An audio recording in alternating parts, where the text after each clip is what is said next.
it was just really tricky. And I was like, I don't know that I want to make money like this. And it was funny because I was talking to my friend Kelsa, who was on the podcast this last year, and she experienced something very similar where they went through a big period of growth and they had their best year ever by a long shot. And then the following year, it was just like, oh my goodness, I don't want to repeat the way I did that. And that's exactly how I felt. So my word going into 2024 was, hey there, design enthusiast. Welcome to Inside the Design Studio, the podcast where we unravel threads of life and design. I'm your host, David Peck, your guide through the cosmic wonders, the tangible touches, and the delightful twists of creating a life you absolutely love. Today's episode is a special peek into my eclectic toolbox, the secret weapons I use to design a life that's as vibrant as my creations. So grab your metaphorical sketchpad and let's dive into the art of intentional living.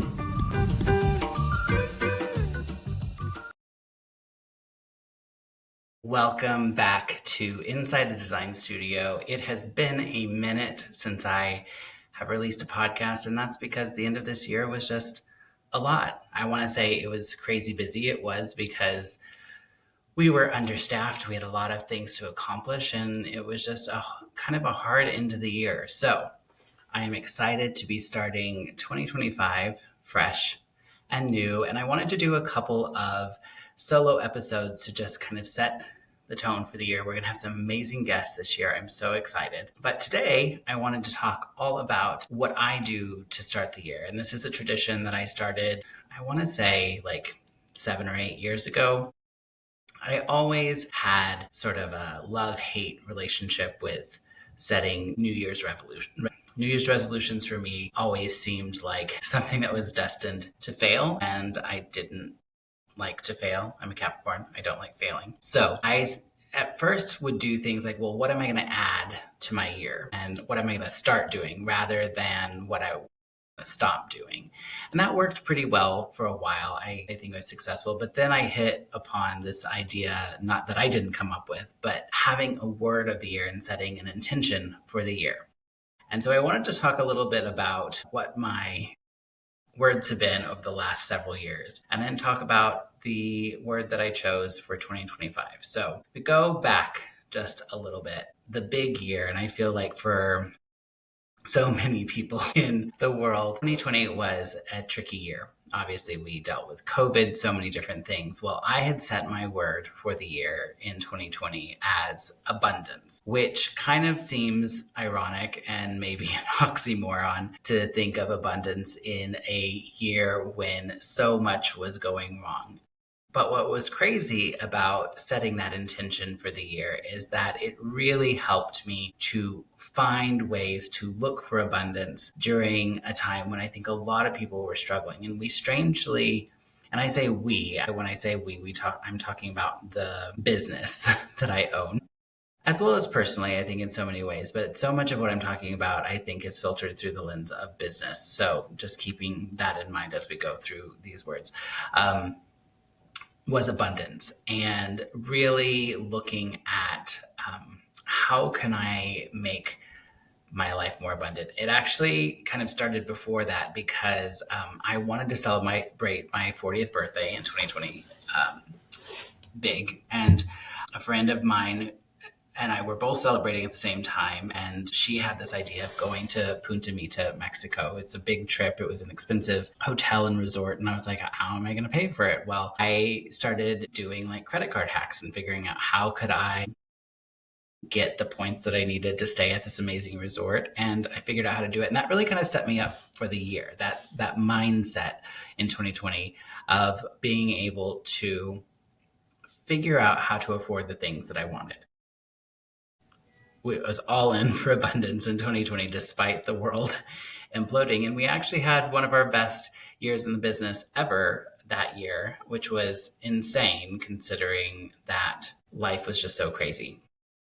Well, that also started the idea for 2021, and the kind of wheels were put in place for expansion. And 2021 was when I signed the lease on our current space right here.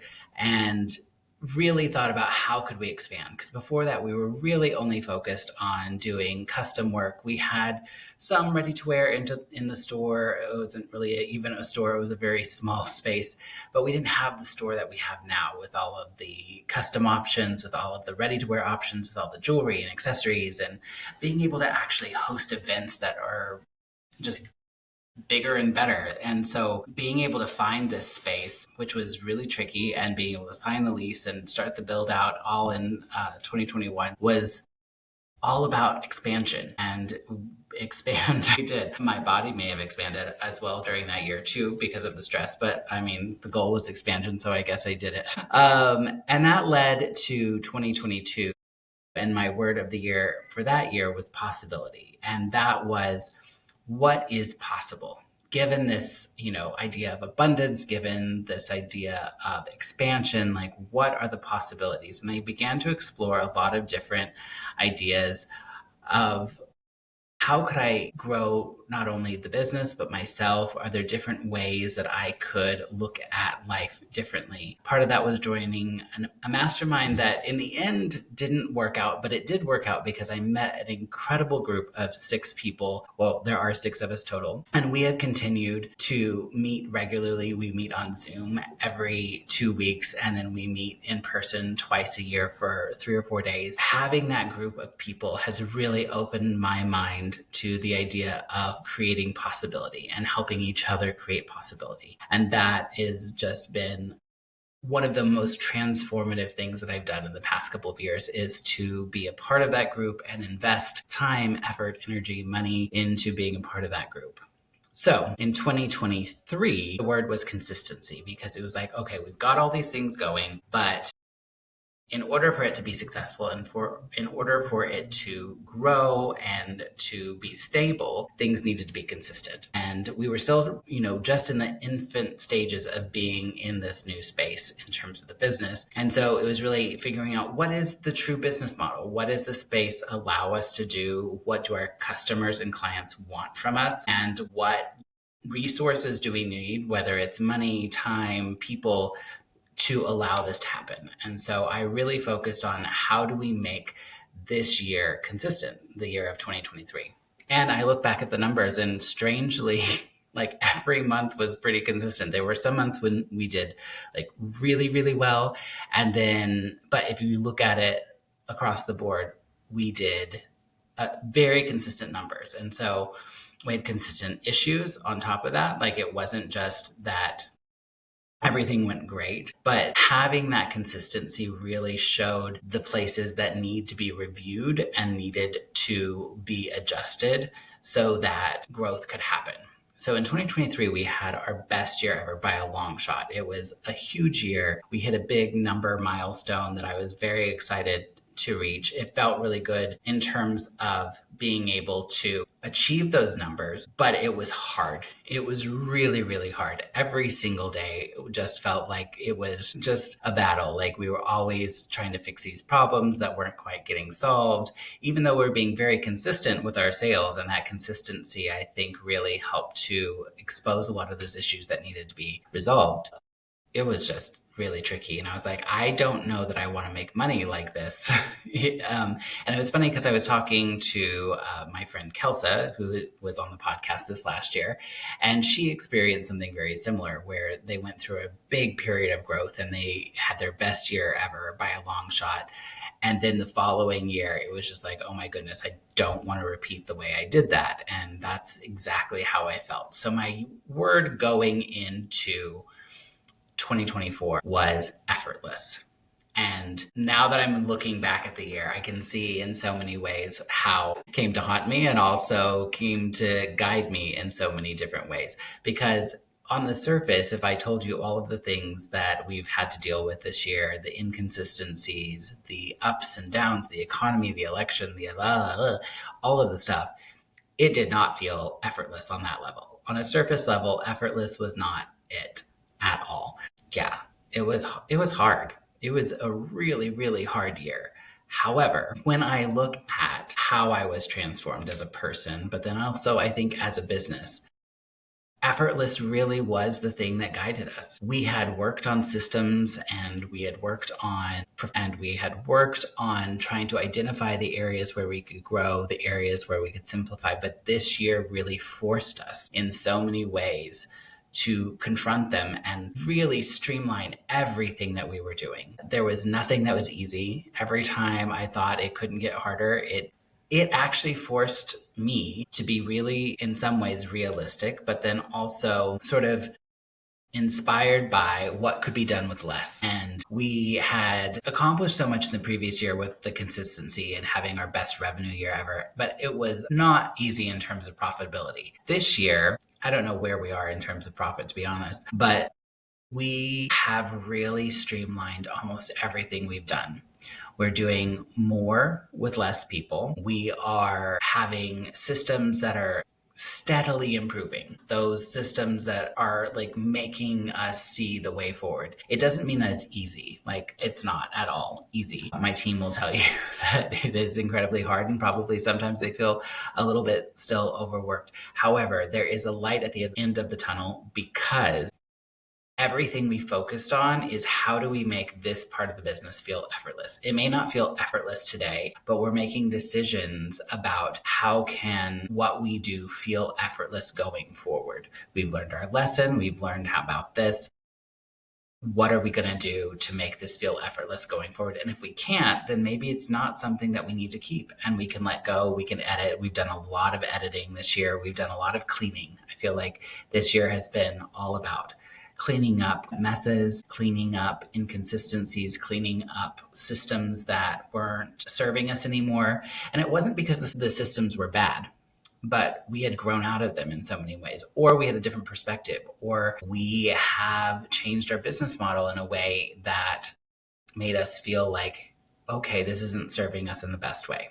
So this year, not effortless, but effortless. That's what it was. So as I was thinking about this coming year, 2025, I really was somewhat at a loss of what did my word need to be, or what was the word that was speaking to me. And I'll tell you a little bit about the process of how I choose these words.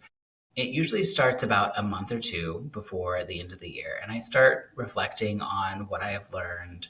I start reflecting on what are the things that have felt good, what are the things that have felt hard, what is a word that would help me to define those feelings. And sometimes it comes quickly and easily, and sometimes it is a little bit harder to come by. And this year, because I felt so drained in so many ways of just my energy in trying to make the uneffortless effortless, I just felt like, oh my goodness, is this something I really want to continue? Is this worth it? Honestly, is this worth it? And a very long story short is I have decided, yes, this is worth it. Now, I say that it's worth it. Does that mean that I know exactly the point from where we are now to the point where I want to be and how to get there? I have some good ideas, but I'm open to the possibility of it being different. But the word that kept coming up is that I am determined to have the life that I desire. And so I have, a big plan that really hasn't changed much. Like, my desire has not really changed much since I moved to Paris in 2023. So 21 years ago, 22 this year, which seems like a lifetime ago, almost half. What I want out of my life hasn't changed that much. Now, my ideas of how to get there and what accomplishing what I desire, that maybe the things, my perspective on it, I should say, has changed a little bit. But what I want hasn't really changed that much, in which that could maybe be seen as lack of growth. But I actually think that it means that I'm very true to myself. I know what I want. I know what I set out to accomplish. And even though I'm not there yet, and it's taken, 22 years to get to this part of the process, I am determined to get there. And I know that whatever I set out to do in 2025, I am going to accomplish it. There's going to be a lot of changes still to come in 2025.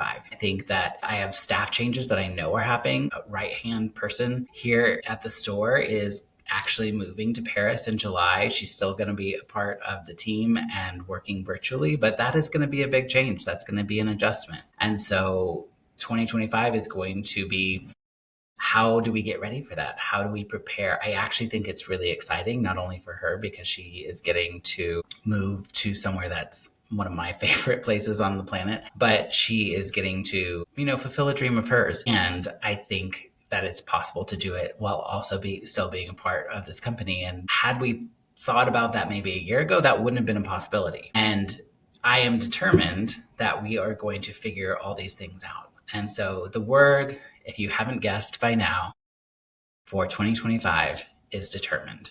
I am determined. I know that everything that I desire is right there, that there is a way to accomplish it. And sometimes the way to accomplish it is by letting go of everything that I've been doing, because what I've been doing hasn't been serving me. But that doesn't have to be a negative thing. It can be something that is just a part of the growth process. It can mean that right now, because of what I've gone through, I have a different perspective. I have a different way of looking at things that gives me insight into a better way to do it. And I know that I am constantly surrounding myself with people who are helping me get there. So what I would encourage you to do, if you are so inclined today as this new year begins, is to think about what word encapsulates what you desire out of your life for 2025. Now, it could be just personal. It could be personal and career, just career. Sometimes maybe there's different words for different parts of your life. Like you may have determined for one part of your life, but effortless for another part of your life. Think of what that word can do and think of it as your intention for the year. So as you're evaluating the choices you're making throughout the year, think about how do they align with that word and that intention. For me, I kept going back every year to, is this a mindset of abundance? Is this a mindset of possibility? Is this a mindset that is consistent? Is this a mindset that is effortless? And sometimes you're going to look at those things and feel like this does not feel like it at all, and I've got to change. Or you can say, this does not feel like it at all, and I can see how going through this process is actually going to get me closer to my goal.